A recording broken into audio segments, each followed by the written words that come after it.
Hello বন্ধুরা, আজকে আমরা আলোচনা করব অক্সিলারি ভার্ব দিয়ে যে ইন্টারোগেটিভ কোয়েশ্চেন হয় তাদের অ্যান্সার আমরা কেমন করে দিব সেই সম্বন্ধে আজকে আমরা আলোচনা করব। অক্সিলারি ভার্বের মধ্যে তোমরা জানো যে কী কী রয়েছে, তবে আজকে আমরা শুধু কয়েকটি ইম্পর্টেন্ট যেগুলি গুরুত্বপূর্ণ সেই সম্বন্ধে আজকে আলোচনা করব। ওকে, তাহলে এখানে তোমরা দেখতে পাচ্ছ কী কী রয়েছে, যেমন রয়েছে ডু ডাজ, আর কোথায় কোথায় কোনটা কী বসে তোমরা অবশ্যই এটা বোধহয় জানো, তার জন্য আমি এইসব এক্সট্রা করে বলতে গেলাম না। আর ডু, ডুয়ের পরে রয়েছে ডিড, তারপর হ্যাজ, হ্যাভ, হ্যাড, তারপর ক্যান, কুড, মে, মাইট, এইগুলি সম্বন্ধে আজকে আমরা আলোচনা করব। এদের যে আমরা ইন্টারোগেটিভ সেন্টেন্স পাই, এদের যখন আমরা অ্যান্সার দেওয়ার চেষ্টা করবো তখন কীভাবে বলবো সেই সম্বন্ধে আজকে আমরা আলোচনা করব। যেমন এখানে রয়েছে ডু ইউ লাইক অ্যাপেলস, তুমি কি অ্যাপেল পছন্দ করো? তাহলে তোমাদের প্রথমেই কয়েকটি কনসেপ্ট বলে দিতে চাই। এই যে আমরা অক্সিলারি ভার্ব, এখানে অক্সিলারি যে ভার্বগুলো থাকবে এরপর আমাদের সাবজেক্ট ভার্ব অবজেক্টে থাকবে, তো এগুলোর তোমরা কিন্তু অর্থ কোনোটাই মনে রাখবে না। ওকে, আর তোমরা যখন অ্যান্সার অর্থ বলতে আমি এটাই বলতে চাই যে তোমরা কোয়েশ্চেনটাকে বুঝবে যে কী বলতে চাইছে, কিন্তু তোমরা যখন অ্যান্সার করতে চাইবে তখন কিন্তু এদের গুরুত্ব পড়বে না, যেটা ফার্স্ট কনসেপ্ট। আর এখানে যে ডু ডিড যাই হোক, যে অক্সিলারি ভার্বগুলো রয়েছে সেগুলো যদি থাকে তো সেগুলো কিন্তু সেই যে অক্সিলারি ভার্বগুলো থাকবে সেগুলো কিন্তু পিছনে বসবে। ওকে, আর যদি নট বোঝায় তো ডু নট বা নট একটা যুক্ত হবে, সেটা তো তোমরা সবাই জানো, তো নট যুক্ত হবে সেটা মনে রেখো। আর যদি না বোঝায় তো সেক্ষেত্রে আমরা নট যুক্ত করবো, আর যদি হ্যাঁ বোঝায় তো আমরা এই যে অক্সিলারি ভার্বটা থাকবে সেটা কিন্তু ব্যবহার করবো।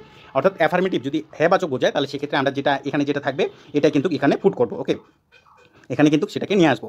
আর যদি নেগেটিভ বোঝায় তো আমরা সেখানে নট যুক্ত করে দেবো তার সাথে। ওকে, এটা কিন্তু প্রথম কনসেপ্ট তোমরা মনে রাখবে। আর সেকেন্ড কনসেপ্ট যেটা বললাম, এরপরে দুই অক্সিলারি ভার্বটা এখানে রয়ে থাকবে, এরপর যদি অন্যান্য ভার্ব থাকে এরপরে যে সাবজেক্ট ভার্ব অবজেক্ট থাকবে না, তো তাদের কিন্তু গুরুত্ব পড়বে না। ওকে, তাদের কিন্তু কোনো মনে রাখার কোনো কিছু লাগবে না, ওদেরকে মনে না রাখলেও কোনো যায় আসে না। তো এই যে ভার্ব, এখানে যে একটা ভার্ব থাকবে না, সেই ভার্বের কাজ কিন্তু এই অক্সিলারি ভার্বটা তখন করবে। এটা তৃতীয় নাম্বার কনসেপ্ট। ওকে, যেমন এখানে পছন্দ করে তখন কিন্তু আই ডিড, আমি তোর এই যে ডু রয়েছে তখন কিন্তু আমি পছন্দ করি হয়ে যাবে। ওকে, আমি পছন্দ করি লাইকটা এই জায়গায় চলে আসবে, ডুয়ের জায়গায়। আমি একটু কালারটা চেঞ্জ করিনি তাহলে। যেমন এখানে লাইক রয়েছে, লাইক কিন্তু পছন্দ করা, তো ডু এর অর্থ তখন দাঁড়াবে হ্যাঁ আমি পছন্দ করি, তখন কিন্তু এর অর্থ দাঁড়াবে পছন্দ করা। অর্থাৎ এখানে যে ভার্বটা থাকবে সাবজেক্ট ভার্ব অবজেক্ট, তো ওই ভার্বের কিন্তু কাজটা এই অক্সিলারি ভার্বটা তখন করবে। ওকে, আশা করি কনসেপ্ট তোমাদের ক্লিয়ার। এই তিনটে কনসেপ্ট তোমাদেরকে প্রথমেই জানতে লাগবে। তাহলে এর অ্যান্সারটা আমরা দেখিনি। তাহলে ডু যেহেতু রয়েছে আমাদের ডু আসবে শেষের দিকে। ওকে, আর সাবজেক্ট এটা কিন্তু বলা হয়নি, তো এটাও বলে রাখি। সাবজেক্ট কিন্তু ইউ যদি থাকে তাহলে আই হয়ে যাবে, আর এছাড়াও কিন্তু বিভিন্ন নাউন বসতে পারে, প্রোনাউন বসতে পারে। ওকে, এখানে কিন্তু কোনো নিয়ম নেই যে অন্যান্য কিছু বসবে না, তো বসতে পারে, সব কিছু বসতে পারে। আর তাহলে যদি হ্যাবাচক বোঝায় তাহলে ইয়েস আই ডু, এই যদি ডু আমি প্রথমে বলেছিলাম যদি অ্যাফার্মেটিভ হয় তাহলে ডু অনলি, আর যদি নেগেটিভ হয় তাহলে ডিড নট আসবে বা তার সাথে ডু এর পর সাথে নট যুক্ত হয়ে যাবে, আর তার পূর্বে কিন্তু একটা নো আমরা ইউজ করবো। ওকে, তাহলে অ্যাফার্মেটিভটার যে অ্যান্সারটা হলো ইয়েস আই ডু, আমি পছন্দ করি। এখানে শুধু কুড়ি লেখা হচ্ছে কিন্তু এর অর্থ টোটাল যেটা দাঁড়াবে আমি পছন্দ করি। ওকে, আর যদি না করো নো আই ডু নট, আমি পছন্দ করি না। ওকে, আশা করি তোমাদের কনসেপ্ট কিন্তু ক্লিয়ার হয়ে গেছে। একইভাবে তোমরা যদি এখানে দেখো এটা কিন্তু ফার্স্ট টেন্স, ডিড এখানে রয়েছে, তোমরা আশা করি বুঝতে পারছো ডিড এটা কিন্তু ফার্স্টে বোঝাবে। Did you go to market স্টার্টে, তুমি কি গতকাল বাজারে গিয়েছিলে?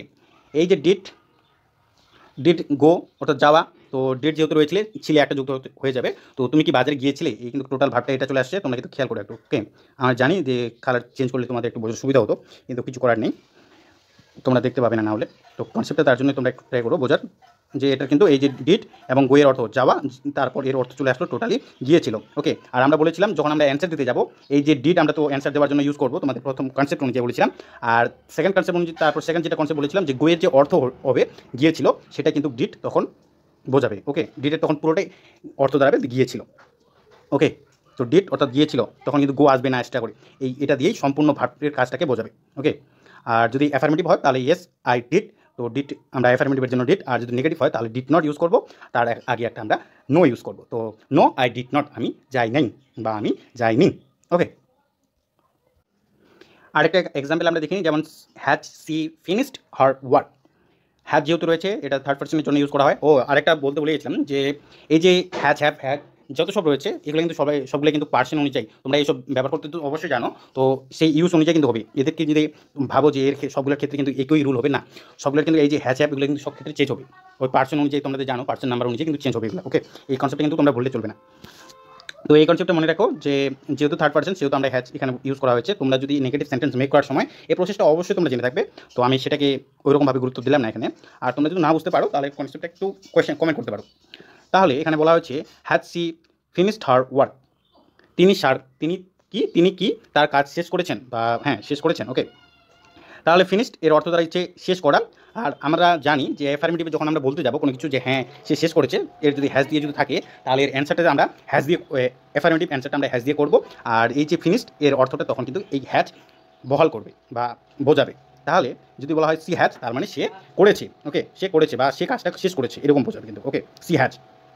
আর তার আগে আমরা একটা ইয়েস যুক্ত করে দেবো, তাহলে কি দাঁড়ালো আমাদের অ্যান্সারটা, হ্যাঁ সে কাজটি শেষ করেছে, ওকে, সে কাজটি শেষ করছে, ওকে। তারপর যদি নেগেটিভ বোঝায় তাহলে হ্যাজের পর একটা নট যুক্ত করে দেবো, তাহলে হ্যাজ নট। আর নেগেটিভ যেহেতু বোঝাতে তার পূর্বে একটা নো যুক্ত হবে, ওকে। তাহলে কি দাঁড়ালো, নো সি হ্যাজ নট। তার মানে কি, তখন আমাদের হ্যাজের অর্থ দাঁড়িয়েছিল ফিনিশ করা, অর্থাৎ শেষ করেছিল, কাজ শেষ করেছিল, কিন্তু এখন সে নট যেহেতু যোগ করেছে সে অনুযায়ী এর অর্থ দাঁড়িয়েছে শেষ করে নাই। তো কি অর্থ, এর টোটাল অর্থ যেটা দাঁড়ায় সেটা হলো সে কাজটি শেষ করে নি। এটা আমাদের লাস্ট একটা পার্ট যেখানে বলা হয়েছে কুড দিয়ে আমরা কোয়েশ্চেন করেছি, ওকে। কুড ইউ হেল্প মি, তুমি কি আমাকে সাহায্য করতে পারো, ওকে।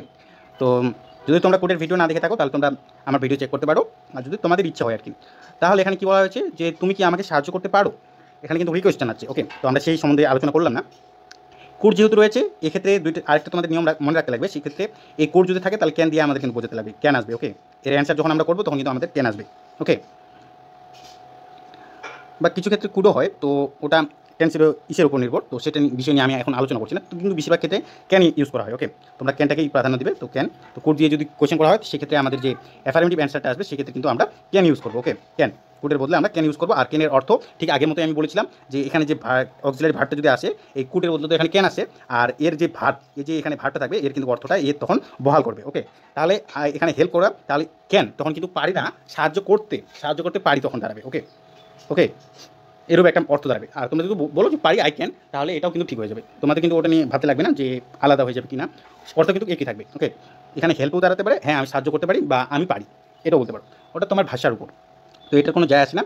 তো তার আগে তোমরা ইয়েস বসাবে, আর যদি নেগেটিভ হয় তাহলে ক্যান নট, আর তার সামনে একটা নো বসাবে। তাহলে এখানে যেটা দাঁড়ায় সেখানে হলো ইয়েস আই ক্যান, হ্যাঁ আমি পারি। আর তাহলে কি, কুড ইউ হেল্প মি, তুমি কি আমাকে সাহায্য করতে পারো, ইয়েস আই ক্যান, আমি পারি, হ্যাঁ আমি পারি, বা হ্যাঁ আমি সাহায্য করতে পারি, তোমরা এটাও বলতে পারো। যে কোনো দুটোর মধ্যে একটা বললেও কোনো যায় আসে না, কোনোটা কিন্তু ভুল হবে না, ওকে। তারপর যদি আমি বলি could you help me, no I can not, I can't not, okay, can not, আমি পারি না, ওকে, না আমি পারি না। আশা করি তোমাদের ভিডিওটা ভালো লেগেছে। আর তোমাদের যদি আরও কিছু জানা থাকে তাহলে তোমরা অবশ্যই কমেন্ট করো। দেখা হচ্ছে নেক্সট ভিডিওতে। আর যদি তোমরা এই মডেল অক্সিলারি সম্বন্ধে যদি না কিছু জেনে থাকো তাহলে তোমরা কিন্তু আমার ভিডিওগুলো চেক করতে পারো, ওকে। আশা করি তোমাদের ভালোই লাগবে। তাহলে দেখা হচ্ছে নেক্সট ভিডিওতে, বাই বাই।